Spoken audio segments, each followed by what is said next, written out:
வணக்கம், good morning. MAS Rainman. இனிய காலை வணக்கம். இது என் தனிப்பட்ட வானிலை அனுமானம் அஃபிஷியல் ஃபோர்காஸ்ட். இந்திய வானிலை ஆராய்ச்சி மையம் மற்றும் அரசின் சார் அறிவுரைகளை பின்பற்றுங்கள்.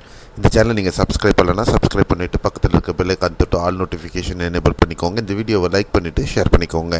இன்றைய வானிலை அனுமானம் 27 மே 2025 உங்களுக்காக.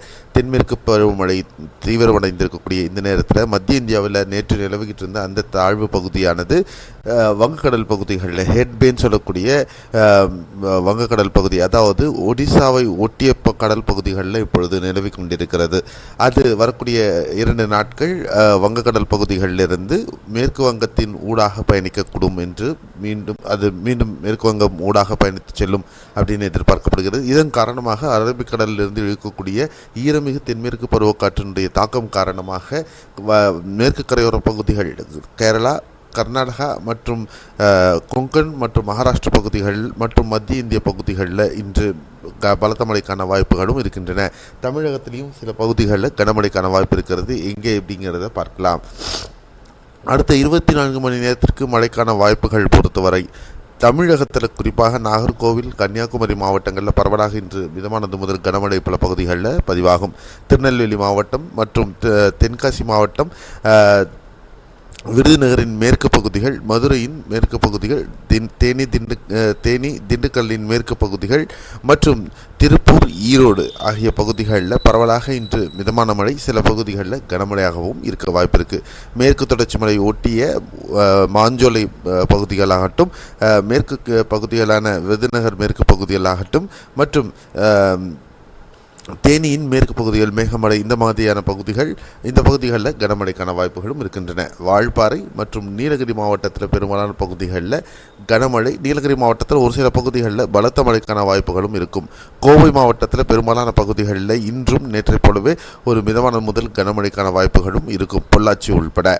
அதே மாதிரி மற்ற பகுதிகள், தூத்துக்குடி ஆகட்டும், ராமநாதபுரம், சிவகங்கை, மதுரையின் மேற்கு பகுதிகள், மதுரை நகர் பகுதிகள், சில பகுதிகள், திண்டுக்கல், கரூர், நாமக்கல், சேலம், தருமபுரி, கிருஷ்ணகிரி, வேலூர், ராணிப்பேட்டை, சென்னை, திருவள்ளூர், காஞ்சிபுரம், செங்கல்பட்டு இந்த பகுதிகளில் மேகமூட்டத்துடன் ஒரு சில பகுதிகளில் லேசான மழை அல்லது மிதமான மழை பதிவாகவே வாய்ப்புகள் இருக்கும். அதுவும் ஒரு சில பகுதிகள் ஐசோலேட்டட் ஷவர்ஸ்ன்னு சொல்லுவாங்க.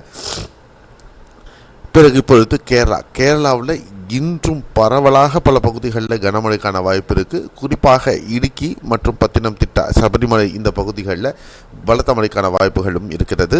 அதே நேரத்தில் வயநாடு, நிலம்பூர், மலப்புரம் மாவட்டத்தில் பல பகுதிகள் மற்றும் கண்ணூர், கோழிக்கோடு, காசர்கோடு மாவட்டங்களில் பலத்த மழைக்கான வாய்ப்புகளும் இருக்கிறது. அதே மாதிரி காசர்கோடு மேற்கு தொடர்ச்சி மலை ஒட்டிய பகுதிகள், மங்களூரின் மேற்கு பகுதிகள் மற்றும் பெரும்பாலான இந்த மேற்கு தொடர்ச்சி மலை ஒட்டிய காவிரி நீர்பிடிப்பு பகுதிகள், பல பகுதிகளில் பலத்த மழைக்கான வாய்ப்புகள், பாகமண்டலா, இந்த மாதிரியான தலகாவேரி இந்த பகுதிகளெல்லாம் பலத்த மழைக்கான வாய்ப்புகளும் இருக்கும். அதே நேரத்தில் உத்தர கன்னடா, ஷிமோகா மாவட்டங்களில் பல்வேறு பகுதிகளில் பலத்த மழைக்கான வாய்ப்பு இருக்குது.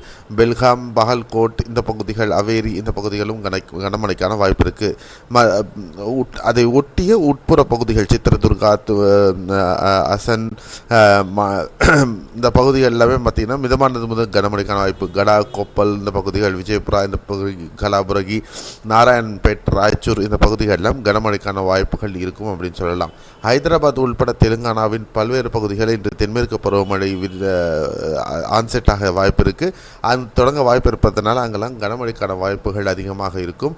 தெலுங்கானாவின் பெரும்பாலான பகுதிகள் மத்திய மற்றும் வட கடலோர ஆந்திர பகுதிகளில் இன்று மிதமானது முதல் கனமழை பருவதற்கு வாய்ப்புகள். இந்த பகுதிகளில் தென்மேற்கு பருவமழை இன்று தொடங்கிவிடும் என்றும் எதிர்பார்க்கலாம். இதுதான் இன்றைய வானிலை நிகழ்வினுடைய சுருக்கமான அமைப்பு. அது மட்டுமில்லை, இந்த அமைப்பானது அடுத்த 3 முதல் 4 நாட்களுக்கு தொடரும். அதற்கு பிறகாக மழை படிப்படியாக குறைந்து தென்மேற்கு பருவமழை தொய்வு நிலைக்கு செல்லும். அப்பொழுது தமிழகத்தில் வெப்பச்சலன மழை தொடங்கும். 2 ஜூன் முதல் தமிழகத்தில் வெப்பச்சலன மழை தொடங்குவதற்கான வாய்ப்புகள் இருக்குது. அது எப்படிங்கிறது வரக்கூடிய நாட்களில் பார்க்கலாம். இந்த வீடியோ உங்களுக்கு பிடிச்சிருக்குன்னு நம்புகிறேன். கண்டிப்பாக லைக் பண்ணி ஷேர் பண்ணுங்கள். மறக்காமல் சப்ஸ்கிரைப் பண்ணிவிட்டு பெல் ஐகான் தொட்டு ஆல் நோட்டிஃபிகேஷன் எனேபிள் பண்ணிக்கோங்க. மீண்டும் அடுத்த காணொளியில் சந்திக்கலாம். நன்றி, வணக்கம், பாய், see you, have a nice day.